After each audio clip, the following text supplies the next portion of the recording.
అంటే వాళ్ళ చపల చిత్తము, వాళ్ళ యొక్క భయము, లేకపోతే అవగాహన రాహిత్యము, ఈ మాటలను బట్టి మనం చూడొచ్చు. అసెంబ్లీలో సమస్యల మీద చర్చిద్దామంటే చంద్రశేఖరరావు పారిపోయిండు. కానీ ఓ టీవీ స్టూడియోలో కూర్చొని 4 గంటలు రాసుకోర సాంబా అన్నట్టుగా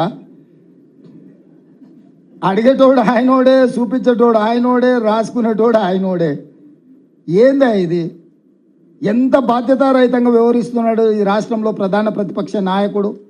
రోజుల కొద్దీ సభ పెట్టి సమస్యల మీద మాట్లాడుకుందాం, మీ అనుభవంతో వాటి పరిష్కారానికి సూచనలు చేయండి అని ప్రభుత్వం ఒకవైపు ఆహ్వానిస్తుంటే తూచి నేను రానని చెప్పి టీవీ స్టూడియోలో కూర్చొని సొల్లు పురాణం అంతా మాట్లాడుతున్నాడు. మా తాతలు నేతులు తాగినరు, మా మూతుల వాసన చూడండి, తినడానికి తిండి లేదు కానీ మా మీసాలకు మాత్రం సంపెంగ నూనె అసలు తగ్గని అది ఆయన ఏంది, ప్రౌడ్ టు బి ఆయన దొరా అనే ఏందో ఇంగ్లీష్లో మాట్లాడినట్టున్నాడు. వెలమ దొరగా ఉండడానికి ఆయన గొప్పగా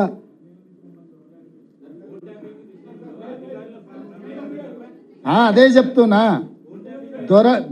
దొరలని పిలుస్తుర్రు కాబట్టి బండకేసి కొట్టిర్రు, ఇంకా కూడా బల్పు తగ్గలే. మంచిది, అట్లనే కానీ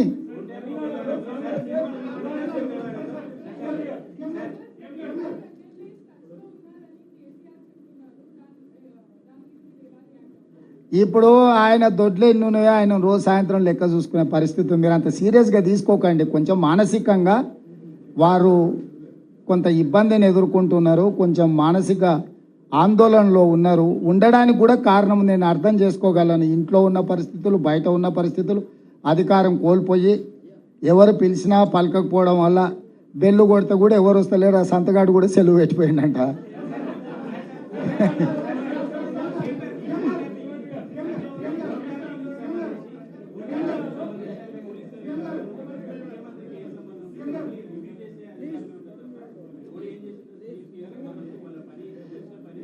నాకు తెలియదు, ఇంకా దాని మీద పూర్తి వివరాలు నేను తీసుకోలేదు. తప్పకుండా ఆ వివరాలను కూడా బడ్జెట్ సమావేశాల సందర్భంగా విచారణ పూర్తి చేసి అధికారులు నివేదిక ఇచ్చిన తర్వాత మాత్రమే నేను మాట్లాడగలను. ఎందుకంటే బాధ్యత కలిగిన ముఖ్యమంత్రిగా హోంశాఖ కూడా నా దగ్గరనే ఉంది. విచారణ జరుగుతున్నప్పుడు అర్ధాంతరంగా ఆదరబాదరగా ఎవరి మీదనో ఆరోపణ చెయ్యాలనో ఎవరినో గందరగోళపరచాలన్న ఆలోచన నాకు లేదు. అధికారులు విచారణ చేస్తుర్రు. ఏం జరిగింది, ఏం జరగబోతుందని అధికారులు నాకు నివేదిక ఇచ్చే వరకు నేను ఎలాంటి స్పందన ఈ టెలిఫోన్ ట్యాపింగ్ విషయంలో చెప్పదలుచుకోలేదు.